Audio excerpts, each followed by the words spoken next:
प्रीति 30 साल की हो चुकी थी, मगर उसका रिश्ता कहीं पर भी नहीं हो पा रहा था, क्योंकि उसका एक पैर बचपन में ही पोलियो की वजह से बिल्कुल ही खराब हो चुका था और किसी बड़ी परेशानी की वजह से प्रीति के माता पिता को उसका एक पैर घुटनों तक कटवाना पड़ा था।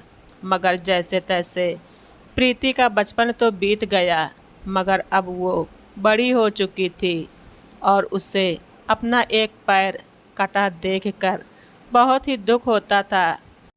और अब तो प्रीति की 2 छोटी बहनों और एक छोटे भाई की शादी भी हो चुकी थी और उन सब के एक एक 2 बच्चे भी हो चुके थे। मगर प्रीति से अब तक कोई भी लड़का शादी करने के लिए तैयार नहीं हुआ था। अब प्रीति को घर में ताने भी सुनने पड़ते थे, कभी उसका भाई तो कभी उसकी भाभी कुछ न कुछ कहकर उसे खूब रुलाते रहते थे और प्रीति को कभी भी उसके घर वाले किसी भी शादी या पार्टी में नहीं लेकर जाते थे। प्रीति अब बहुत मजबूर हो चुकी थी, क्योंकि एक लड़की को शादी करके दूसरे घर जाना ही होता है। लेकिन प्रीति करे तो क्या करे, ये भी नहीं था कि प्रीति सुंदर नहीं थी।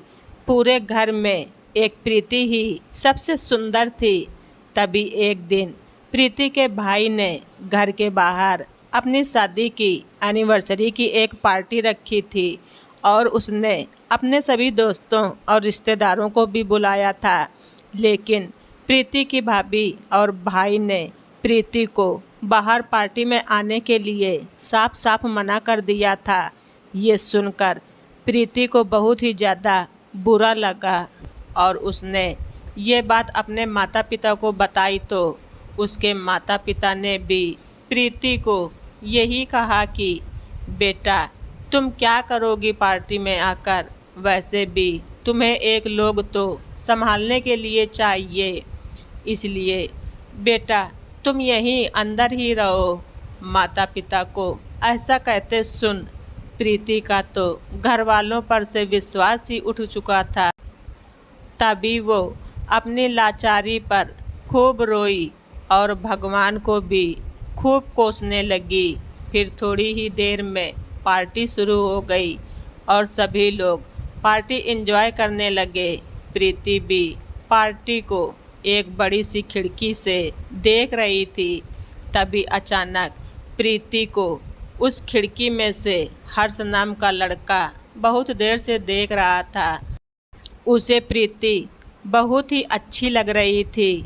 हर्ष प्रीति के भाई के साथ उसी कंपनी में एक बहुत ही अच्छी पोस्ट पर काम करता था और शायद हर्ष प्रीति को देखकर उससे प्यार करने के सपने देखने लगा था, क्योंकि प्यार एक ऐसी चीज़ है जो कभी भी और किसी से भी कहीं पर भी हो सकती है। प्रीति हर्ष को बहुत प्यारी लग रही थी और अब वो प्रीति से मिलना चाहता था, लेकिन हर्ष को ये नहीं पता था कि प्रीति विकलांग है। तभी हर्ष ने प्रीति के भाई से पूछा कि वो लड़की कौन है जो अंदर खिड़की के सामने खड़ी है। तो प्रीति के भाई ने कहा कि वो मेरी बहन है। तो हर्ष ने पूछा कि तो फिर वो पार्टी में क्यों नहीं आई। तब उसके भाई ने कहा कि हमने उसे पार्टी में आने के लिए मना किया था, क्योंकि वो विकलांग है और उसका एक पैर बचपन में ही पोलियो की वजह से कटवाना पड़ा था। ये सुनकर हर्ष को बहुत ही ज़्यादा बुरा लगा और उसके सारे अरमान मिट्टी में मिल गए। लेकिन हर्ष को पहली बार किसी लड़की को देखते ही प्यार हुआ था और अब वो प्रीति से मिलना चाहता था। तभी वो उसके भाई से पूछकर प्रीति से अंदर मिलने चला गया। तो प्रीति उसे देखकर पूछने लगी कि आप कौन हो। तब वो कहता है कि मेरा नाम हर्ष है और मैं आपके भाई के साथ एक ही कंपनी में काम करता हूँ और वो मेरा दोस्त भी है। ये सुनकर प्रीति उसे नमस्ते कहती है और उससे बैठने के लिए कहती है। तो हर्ष एक कुर्सी पर बैठ जाता है और फिर हर्ष प्रीति से पूछता है कि आप पार्टी में क्यों नहीं आई। ये सुनकर प्रीति थोड़ा सा उदास हो गई और वो कुछ नहीं बोलती है। हर्ष सब समझ गया कि उसे किसी ने आने ही नहीं दिया होगा, क्योंकि प्रीति को चलने में भी थोड़ी तकलीफ़ होती होगी और उसे कहीं लेकर जाने के लिए उसके साथ कोई एक साथी तो होना ही चाहिए। फिर हर्ष और प्रीति ने बहुत सारी बातें की। प्रीति भी हर्ष से बातें करके बहुत खुश थी। तो बातों ही बातों में हर्ष ने प्रीति से कहा कि प्रीति, तुम शादी कब करोगी। इस बात को सुनकर प्रीति के आंसू निकल आए और वो अपने आंसू पोंछती हुई कहने लगी कि भला मुझसे शादी कौन करेगा, मेरे नसीब में शादी लिखी ही नहीं है। ये कहकर वो रोने लगी। तभी हर्ष ने प्रीति का हाथ पकड़कर कहा कि प्रीति, क्या तुम मुझसे शादी करोगी, बनोगी मेरे दिल की राजकुमारी। ये सुनकर प्रीति थोड़ी खुश हुई और दुखी भी हुई, क्योंकि वो ये सोच रही थी कि कहीं हर्ष उसका दिल रखने के लिए उसे ये सब तो नहीं कह रहा है। लेकिन फिर हर्ष ने प्रीति का हाथ पकड़ लिया और उसे पकड़कर बाहर पार्टी में ले आया।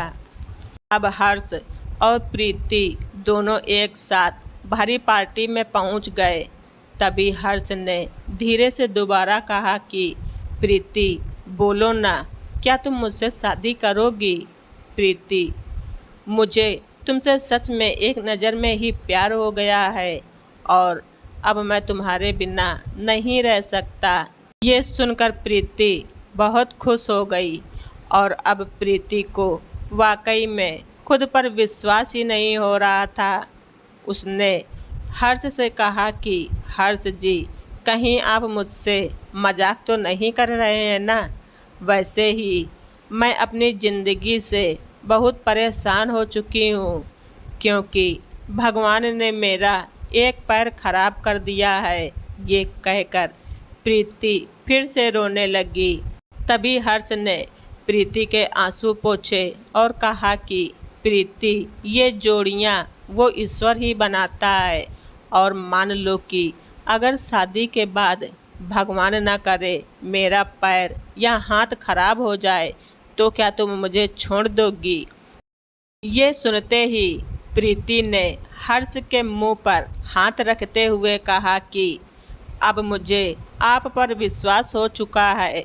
हर्ष जी, आप बहुत ही अच्छे हो और मैं आपसे शादी करने के लिए तैयार हूँ। ये सुनते ही हर्ष प्रीति के माता पिता से पूछकर उसी पार्टी में सबके ही सामने प्रीति से शादी करने का वादा कर लेता है।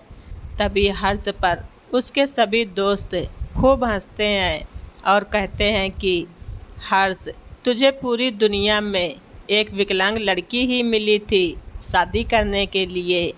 ये सुनकर प्रीति और हर्ष को बहुत ही ज़्यादा बुरा लगता है।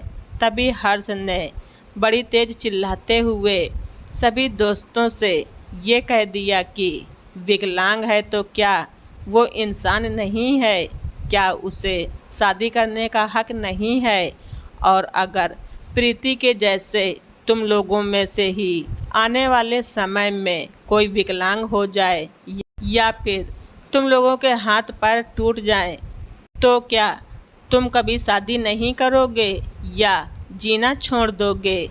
इसलिए आज के बाद मेरी प्रीति को कुछ भी कहने की ज़रूरत नहीं है। मैं बस प्रीति से प्यार करता हूँ और जल्द ही उससे शादी भी करूँगा। तभी सब लोग चुप हो गए और फिर थोड़ी ही देर में तालियां बजने लगीं और सब हर्ष और प्रीति को बधाई देने लगे। और अब प्रीति भी बहुत ज़्यादा खुश थी, क्योंकि हर्ष एक बहुत ही अच्छा लड़का था और वैसे भी प्रीति अपने घर में बहुत ही दुखी थी। इसलिए भगवान ने उसकी सुन ली और हर्ष जैसा लड़का उसकी ज़िंदगी में भेज दिया। और कुछ ही महीनों में हर्ष ने प्रीति से शादी भी कर ली और वो हमेशा ही प्रीति का पूरा साथ देता है और उसे हमेशा खुश भी रखता है। तो दोस्तों, आप सभी लोगों को हमारी ये स्टोरी कैसी लगी कमेंट बॉक्स में ज़रूर लिखें। चैनल पर नए हैं तो सब्सक्राइब करना ना भूलें। धन्यवाद। रिचा वाइस।